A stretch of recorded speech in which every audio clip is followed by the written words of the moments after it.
Hi hello welcome to జాటివి. రాష్ట్రంలో బుల్డోజర్లను పంపి ఇళ్లను కూలగొడుతున్న తీరుగానే శాసనసభలోనూ 100 బలంతో బుల్డోజర్ టాకింగ్స్ను కాంగ్రెస్ ప్రభుత్వం వాడుతుంది. శాసన మండలి సమావేశాల్లో అబద్ధాలను, అసత్యాలను పచ్చిగా మాట్లాడుతూ అంకెలను తారుమారు చేస్తూ సమావేశాలను తూతూ మంత్రంగా నిర్వహిస్తుంది. 6 గ్యారంటీలకు మొదటి కేబినెట్ సమావేశంలోనే నిర్ణయం తీసుకొని చట్టబద్ధత కల్పిస్తామని కాంగ్రెస్ పార్టీ హామీ ఇచ్చింది. కానీ 2.5 సంవత్సరాల తరువాత కూడా చట్టబద్ధత పక్కన పెట్టి కనీసం అమలు కూడా చేయటం లేదు. అందుకే ఈ సమావేశాల్లో మా పార్టీ తరపున సమావేశపెట్టే ప్రైవేట్ నెంబర్ల బిల్లుకి మద్దతు ఇవ్వాలని కాంగ్రెస్ పార్టీని డిమాండ్ చేస్తున్నామని అన్నారు బీఆర్ఎస్ వర్కింగ్ ప్రెసిడెంట్ కేటీఆర్. కేవలం కొన్ని నెలల కోసమే పెట్టే బడ్జెట్ కాబట్టి మరి రాబోయే సంవత్సరం అంటే 27లో పెట్టేది వారి చివరి బడ్జెట్ అవుతుంది. దానికంటే ముందు ఉండే ఈ బడ్జెట్ పెనల్టిమేట్ బడ్జెట్ అవుతుంది. రాష్ట్ర ప్రభుత్వం యొక్క ప్రాధాన్యాలు, రాష్ట్ర ప్రభుత్వం ఇచ్చిన హామీల విషయంలో వారి చిత్తశుద్ధి ఈసారి ఈ బడ్జెట్ ద్వారా స్పష్టంగా బయటపడబోతుందనేది మా పార్టీ యొక్క ఆలోచన. అందుకే ఈ సమావేశాలకి, ఈ బడ్జెట్ సెషన్కి ఉన్న ప్రాముఖ్యతను దృష్టిలో పెట్టుకుని ఈరోజు మా గౌరవనీయులైన శాసన మండలి సభ్యులు అట్లాగే గౌరవ శాసనసభ్యులందరితో కలిసి జాయింట్గా ఒక ఇంటరాక్టివ్ సెషన్, ఒక వర్క్షాప్ లాంటిది ఈరోజు ఇక్కడ ఏర్పాటు చేసుకోవడం జరిగింది. ఇందులో మరి ఆల్మోస్ట్ ఈ బడ్జెట్ పెడితే 60% కాంగ్రెస్ పార్టీకి ప్రజలిచ్చిన వ్యవధి అయిపోతుంది. అంటే వారి హామీలు నెరవేర్చడానికి వారికి 5 బడ్జెట్లు పెట్టే అవకాశం ఉంటే ఈ 3వ బడ్జెట్ పెట్టేస్తే 60% సమయం అయిపోతుంది. కాబట్టి మరి ఈ బడ్జెట్లో ఏ రకంగా మనం ప్రధాన ప్రతిపక్షంగా కాంగ్రెస్ పార్టీని వారిచ్చిన హామీల విషయంలో కానీ, ప్రజల తరపున వాళ్ళు చేస్తున్న అరాచకాల విషయంలో కానీ ఏ రకంగా ప్రశ్నించాలి, బడ్జెట్ను కూడా ఏ రకంగా విశ్లేషించాలి, ఎలా మనం ప్రవర్తించాలి అన్న దాని మీద చాలా వివరంగా ఈ ఓరియంటేషన్ సెషన్ సుదీర్ఘంగా జరిగింది. ఇవాళ జరిగిన ఈ కార్యక్రమంలో తొలుత పెద్దలు మండలిలో డిప్యూటీ చైర్మన్ బండా ప్రకాష్ గారు వారి గతంలో రాజ్యసభలో, పార్లమెంట్లో వారు పనిచేసినప్పుడు అక్కడ ఉన్న ప్రాక్టీసెస్, అట్లాగే తర్వాత ఇప్పుడు డిప్యూటీ చైర్మన్గా మరి వారికి ఉన్న అనుభవం అన్నీ కూడా చాలా వివరంగా చెప్పారు. తర్వాత పెద్దలు శాసన మండలిలో ప్రతిపక్ష నాయకులు, మాజీ స్పీకర్ మధుసూనాచారి గారు వారు స్పీకర్గా వారికి ఉన్న అనుభవం, అట్లాగే శాసనసభలో సుదీర్ఘకాలంగా వారికి ఉన్న అనుభవాన్ని దృష్టిలో పెట్టుకుని వారు కూడా పార్లమెంటరీ ప్రాక్టీసెస్ విషయంలో, ఈ ప్రభుత్వ ఫెయిలియర్స్ విషయంలో ఎట్లా కేసీఆర్ గారు సమర్థవంతంగా ఆనాడు ఒకే ఒక్కరు శాసనసభలో ఉన్న 2002-3 ప్రాంతంలో ఎంత అద్భుతంగా సమయాన్ని వినియోగం చేసుకున్నారనే విషయాన్ని కూడా మాకు చాలా వివరంగా చెప్పారు. అట్లాగే పెద్దలు హరీష్ రావు గారు, తలసాని శ్రీనివాస్ యాదవ్ గారు, శ్రీమతి సబితా ఇంద్రారెడ్డి గారు, రావుల చంద్రశేఖర్ రెడ్డి గారు కూడా చాలా విషయాల్లో మాకు లోతైన మరి సమాచారం, విలువైన సూచనలు ఇవన్నీ కూడా ఇవ్వడం జరిగింది. బడ్జెట్ సమావేశాల సందర్భంగా పార్టీ పరంగా మరి లేవనెత్తాల్సిన అంశాలు, అనుసరించాల్సిన వ్యూహం మీద మా పెద్దలు కేసీఆర్ గారి సూచన మేరకు కొన్ని విషయాలు మాట్లాడుకున్నాం.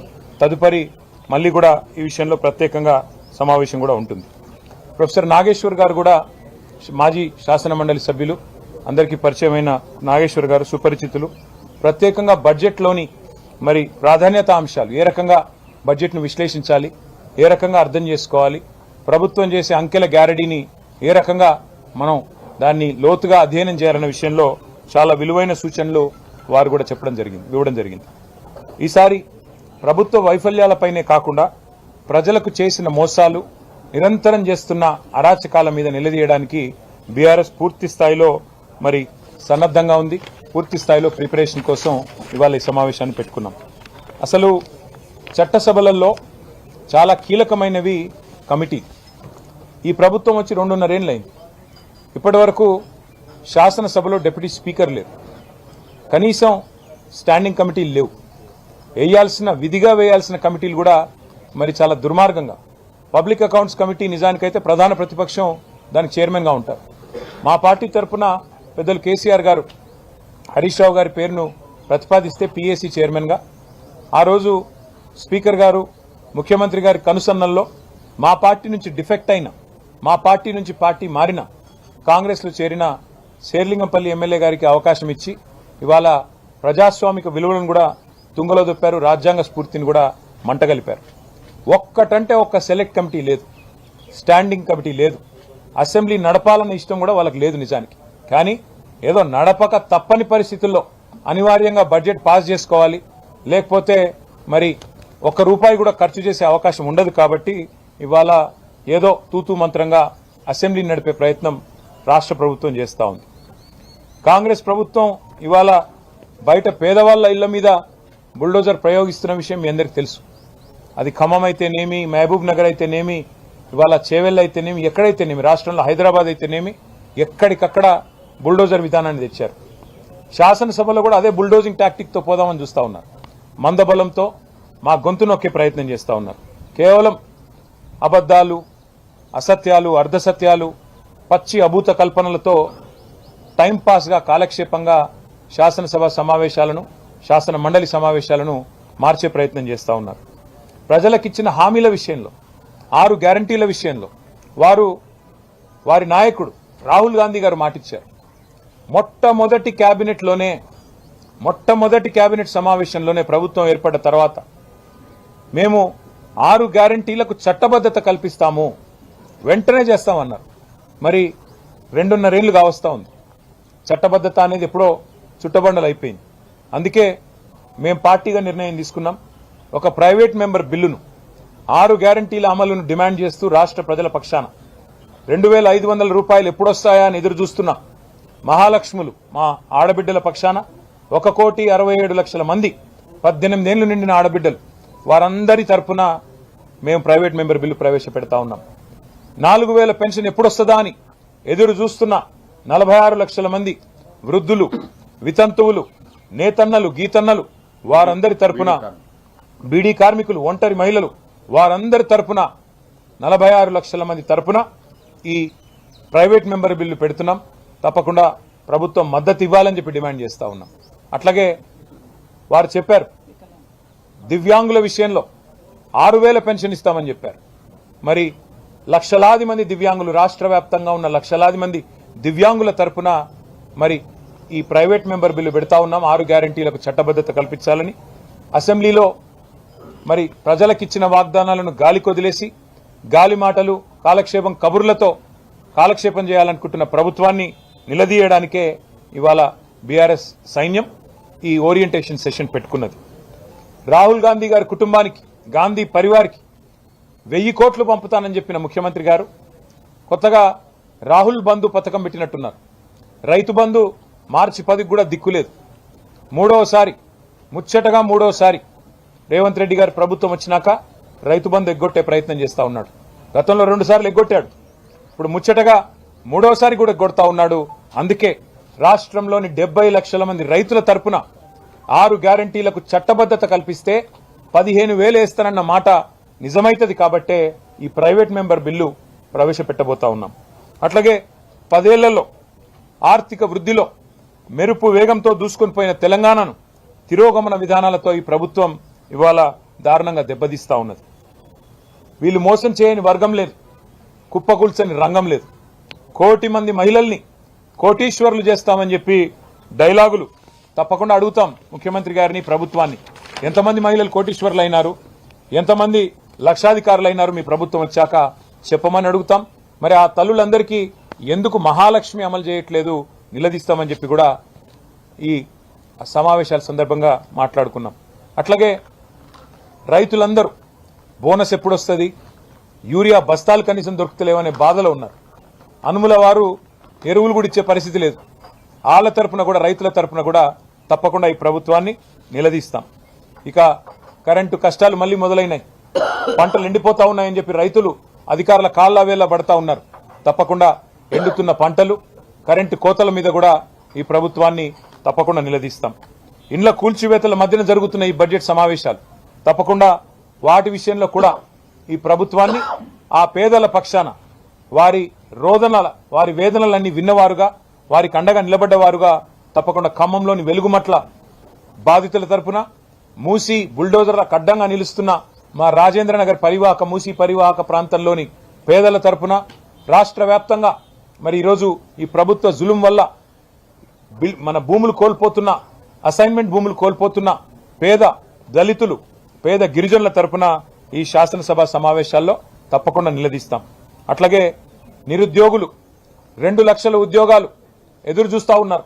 ఈ ప్రభుత్వం వచ్చిన తర్వాత మొదటి సంవత్సరంలోనే 2 లక్షల ఉద్యోగాలు ఇస్తామన్న రాహుల్ గాంధీ గారి హామీ ఏమైంది? జాబ్ క్యాలెండర్ ఏమైంది? ఇవన్నీ కూడా తప్పకుండా ప్రభుత్వాన్ని తెలంగాణ యువత తరపున నిలదీస్తాం. అట్లాగే మరి తప్పుడు అంకెలతో మభ్యపెట్టే మాటలతో లేని అప్పులు ఉన్నట్టుగా చూపెడుతూ కట్టని మిత్తిలు కట్టినట్టుగా చూపెడుతూ ఏదైతే నాటకాలతో నాటకీయతతో ఈ ప్రభుత్వం నెట్టుకొస్తుందో దాని విషయంలో కూడా తప్పకుండా ఈ ప్రభుత్వాన్ని బడ్జెట్ సమావేశాల్లో అంకెలతో సహా వాళ్ళను ఎండగట్టాలని చెప్పి కూడా ఈ సమావేశంలో మేము మాట్లాడుకున్నాం. ఈసారి ఈ బడ్జెట్ సమావేశాల్లో తప్పకుండా ఈ ప్రభుత్వం కుంభకోణాలు అవినీతి తిమింగలాలు ఎవరైతే ఈ ప్రభుత్వ పెద్దలు ఉన్నారో వాటి మీద కూడా సింగరేనైతేనేమి ఇతర భూ కుంభకోణాలైతేనేమి వాటి విషయంలో కూడా ఈ ప్రభుత్వాన్ని వదిలిపెట్టం. ఎందుకంటే తెలంగాణలోని ఏ వర్గానికి ఇవ్వడానికి ₹1 లేదు నీ దగ్గర. తెలంగాణలోని ఏ ఒక్క వర్గానికి దళితులకు గిరిజనులకు మీరు చెప్పారు, చేవెళ్లలో చెప్పారు. కేసీఆర్ గారు దళిత బంధు ఇస్తుంటే 10 లక్షల రూపాయలు మేము 12 లక్షలు ఇస్తామన్నారు. 12 పైసలు ఇవ్వాలటి వరకు ఒక్క మనిషికి ఇచ్చిన పాపాన పోలేదు. అందుకే తెలంగాణలోని దళిత గిరిజన బిడ్డల తరపున ఈ ప్రభుత్వాన్ని ఈ బడ్జెట్లో నిలదీయబోతా ఉన్నాం. తెలంగాణలోని బీసీలకు చెప్పారు 1,00,000 కోట్ల బడ్జెట్ అన్నారు. సంవత్సరానికి 20,000 కోట్ల బడ్జెట్ అన్నారు. మొత్తం 5 ఏళ్లలో 1,00,000 కోట్లు అన్నారు. మరి 42% రిజర్వేషన్లు ప్రభుత్వ కాంట్రాక్టులలో, అదేవిధంగా స్థానిక సంస్థల ఎన్నికల్లో, అట్లాగే విద్యలో ఉపాధిలో ఇస్తామన్నారు. ఏ ఒక్కటి ఇవ్వకపోగా ఉన్న రిజర్వేషన్ల శాతాన్ని కూడా ఈ ప్రభుత్వం తగ్గించింది. అందుకే అన్ని సమస్యలు కూడా ఇవాళ కూలంకషంగా మాట్లాడుకున్నాం. డీటెయిల్డ్గా అన్ని విషయాలు కూడా మరి ఏ రకంగా మా వ్యూహం ఉండాలని కూడా ఆలోచించుకున్నాం. పార్టీ పెద్దలు మా అధ్యక్షులు కేసీఆర్ గారి ఆదేశాల మేరకు ఈ సమావేశం జరిగింది. తప్పకుండా మళ్ళీ సమావేశం కావాలి, రిపీటెడ్గా మాట్లాడుకోవాలి, కౌన్సిల్కి అసెంబ్లీకి మంచి సమన్వయం చేసుకోవాలి. దాంతోపాటు ఇంకా కొన్ని కార్యక్రమాలు కూడా అనుకున్నాం. అవన్నిటి విషయంలో కూడా భవిష్యత్తులో మళ్ళీ పత్రికా సమావేశాల ద్వారా మీకు తెలియజేస్తాం. దయచేసి ప్రభుత్వాన్ని ఎండగట్టే క్రమంలో, ప్రభుత్వాన్ని నిలదీసే క్రమంలో మీడియా ప్రజాస్వామ్యంలో మరి 4వ స్తంభం మీరు. తప్పకుండా మీరు కూడా మీ వంతు పాత్ర పోషించి మాకు సహకరించాలని చెప్పి కూడా విజ్ఞప్తి చేస్తూ, ప్రజల తరపున మిమ్మల్ని విజ్ఞప్తి చేస్తూ మరి ఇక్కడ దాకా వచ్చినందుకు మీ అందరికి కూడా ధన్యవాదాలు. నమస్కారం.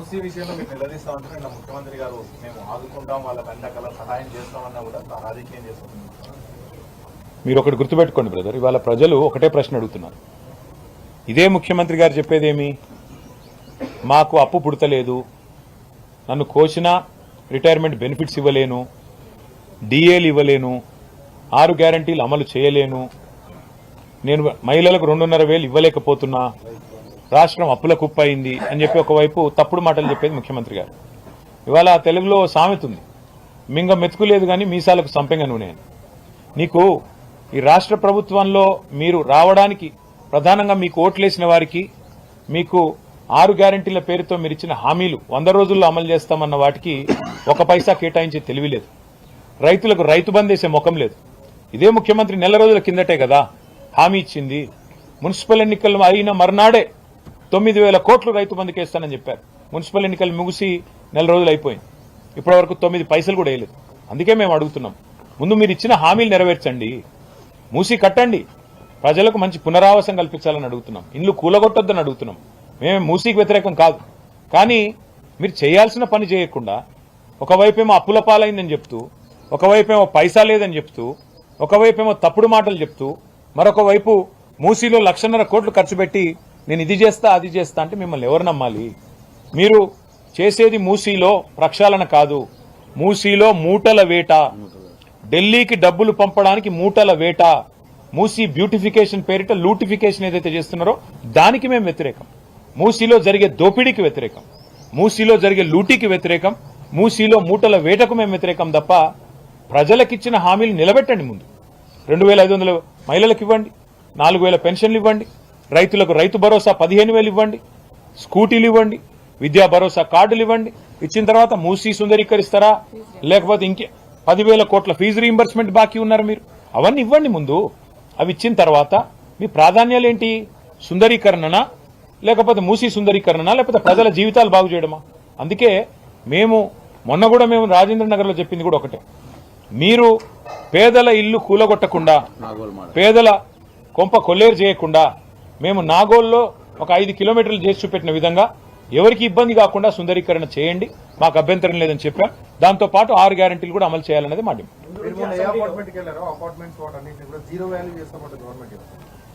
ఈరోజు ఈ రాష్ట్రంలో జీరో వాల్యూ అంటే ఎవరికైనా ఉన్నదా అంటే రేవంత్ రెడ్డి గారి మాటకి.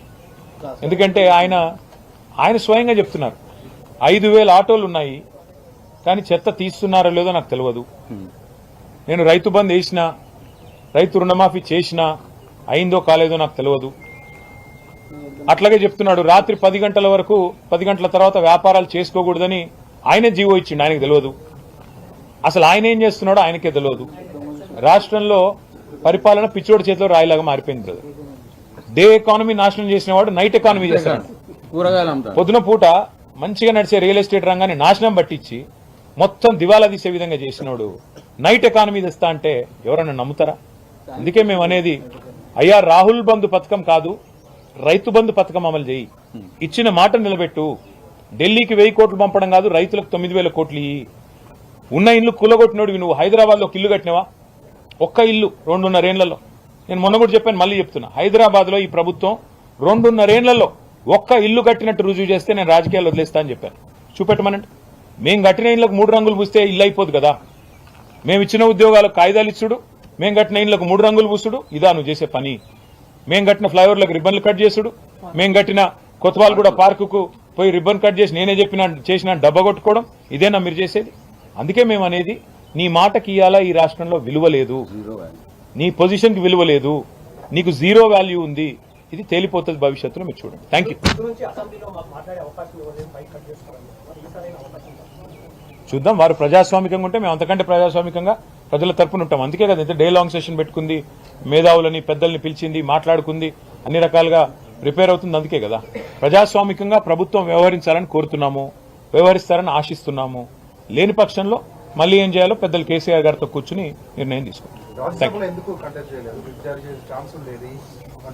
పార్టీ అన్నాక మా నిర్ణయాలు మాకుంటాయి బ్రదర్, మా ఆలోచనలు మాకుంటాయి, తప్పకుండా మా వ్యూహాలు మాకుంటాయి.